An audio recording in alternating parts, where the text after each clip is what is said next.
یہی سند جو اوپر والی روایت میں تھی، اسی سند کے ساتھ راوی کہتا ہے سألتہ، میں نے ان سے پوچھا،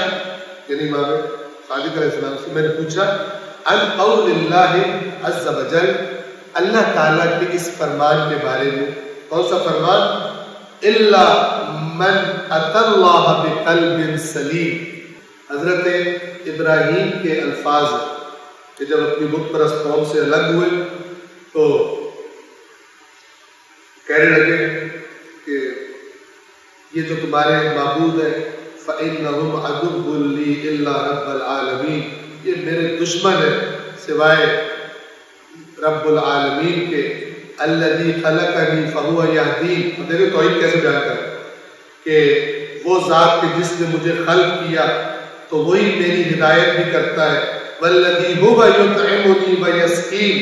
اور وہ ذات کہ وہی ہے جو مجھے کھلاتی بھی ہے اور پلاتی بھی ہے، وَإِذَا مَرِضْتُ فَهُوَ يَشْفِينِ، اور جب میں مریض ہوتا ہوں تو وہی ہے جو مجھے شفا بھی دیتا ہے، وَالَّذِي يُمِيتُنِي ثُمَّ يُحْيِينِ، اور وہ ذات کہ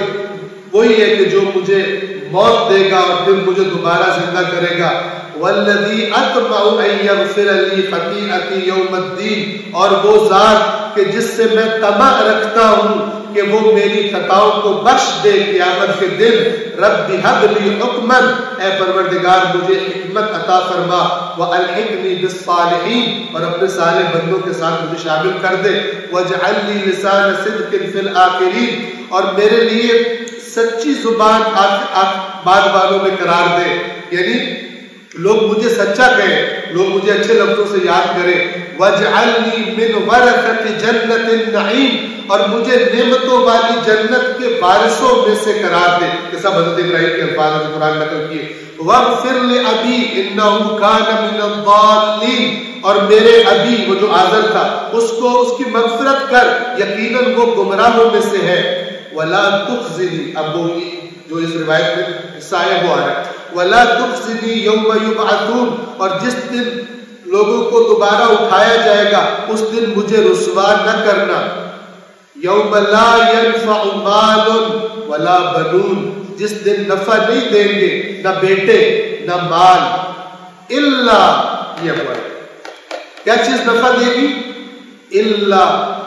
مَنْ أَتَى اللَّهَ بِقَلْبٍ سَلِيمٍ، سوائے اس کے، یعنی وہ بچے گا جو قلب سلیم لے کر اللہ کی بارگاہ میں آئے گا،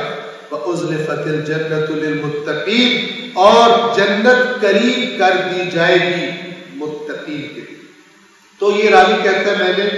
امام سے سوال کیا اللہ تعالیٰ کے اس قول کے بارے میں، یہ آیت ہے سورۃ الشعراء کی آیت نمبر 89، إِلَّا مَنْ أَتَى اللَّهَ بِقَلْبٍ سَلِيمٍ، سوائے اس کے جو قلب سلیم لے کر اللہ کے پاس آئے۔ میں نے امام سے پوچھا یہ قلب سلیم کیا ہوگا؟ ایک آیت اللہ دستغیب شیرازی، ان کی ایک کتاب ہے قلب سلیم، اور ایک ان کی کتاب ہے گناہان کبیرہ، اردو میں بھی ترجمہ ہوئی آپ دیکھیے۔ تو کہتے ہیں ایک دفعہ کسی نے ان کو بلانا تھا اسٹیج پر تقریر کے لیے، تو اس اناؤنسمنٹ کرنے والے نے کہا کہ اب میں ان شخصیت کو بلا رہا ہوں جو صاحب گناہان کبیرہ ہے۔ اب اس کی مراد کتاب تھی لیکن اس کا مطلب کیا بنتا ہے؟ صاحب گناہان کبیرہ، یعنی جنہوں نے بڑے بڑے کبیرہ گناہ کیے ہوئے۔ تو کہتے ہیں کہ وہ اسٹیج پر آئے اور انہوں نے کہا کہ جی میں صاحب گناہان کبیرہ بھی ہوں اور میں صاحب قلب سلیم بھی ہوں۔ یہ کتاب کا نام قلب سلیم رحمہ اللہ۔ تو امام سے پوچھا قلب سلیم کیا؟ قال، اب دیکھیے القلب السلیم، امام فرماتے ہیں قلب سلیم الذی یلقی ربہ، یہ وہ قلب ہے جو اپنے رب سے اس حال میں ملاقات کرے گا، وَلَيْسَ فِيهِ أَحَدٌ سِوَاهُ،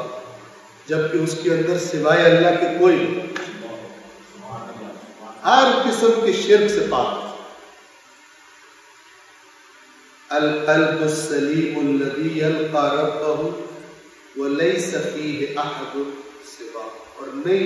اس کی باب حالیہ کہتے ہیں، جب اس حال میں ملے گا کہ اس کے اندر کوئی بھی نہیں ہوگا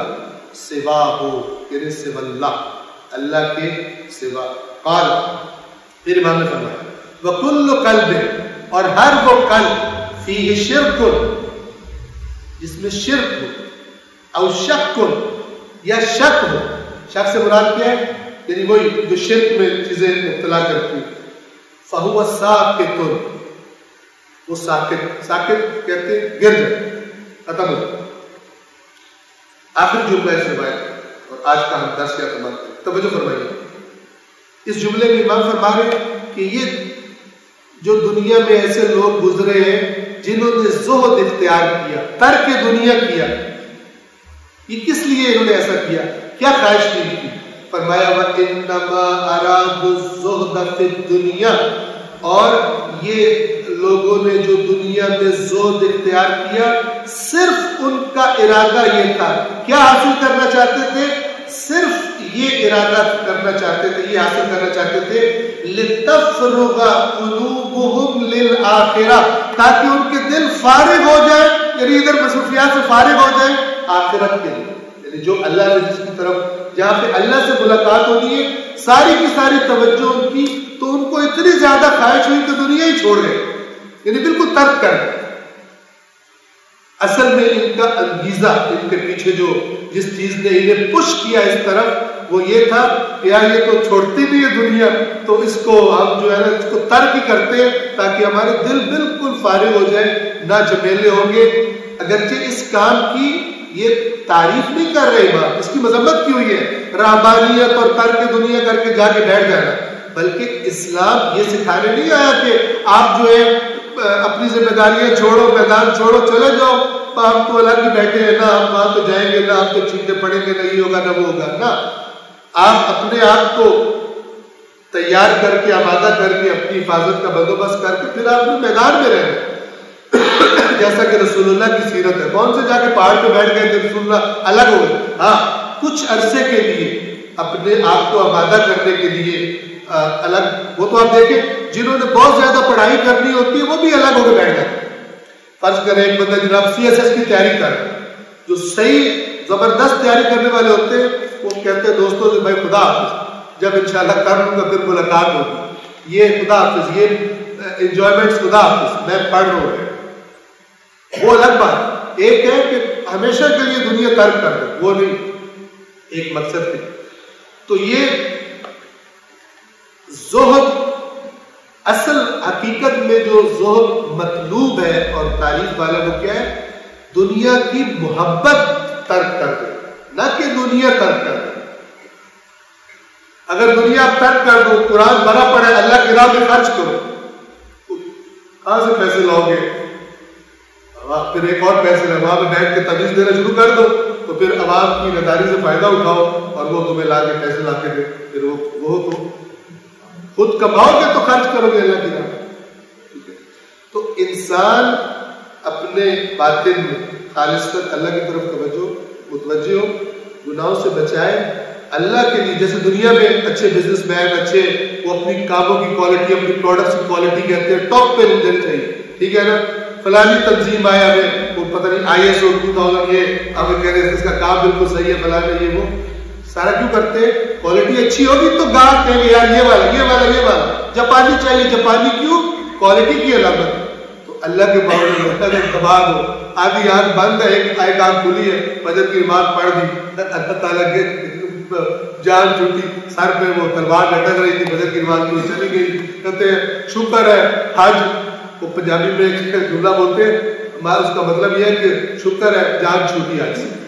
کر کے آنے کے بعد۔ کیا تصور ہے آج کے بارے میں؟ احمد کیا کہہ رہے، یہ بازار ہے آخرت کی خریداری کے، حج اور عمرہ اور فلان، یہ کہہ رہے جان چھوٹی، توبہ توبہ، اوہ بڑا مشکل ہے، ادھر جاتا پتہ، یعنی ایک نیگیٹو، ٹھیک ہے۔ اور وہ جو خود سے رسومات بنائی ہوئی دین کے نام، واہ کیا بات، سبحان اللہ، گھر میں یہ ہو رہا ہے، گھر میں وہ ہو رہا ہے، باہر یہ ایسے کرتے۔ تو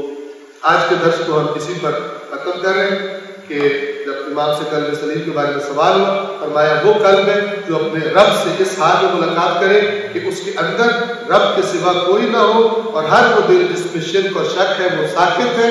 اور یہ لوگوں نے جو دنیا میں زہد اختیار کیا وہ یہی چاہتے تھے کہ آخرت کے بھی ان کے دل فارغ ہو جائیں، پیور ہو جائیں، یعنی اللہ کی طرف متوجہ ہو جائیں۔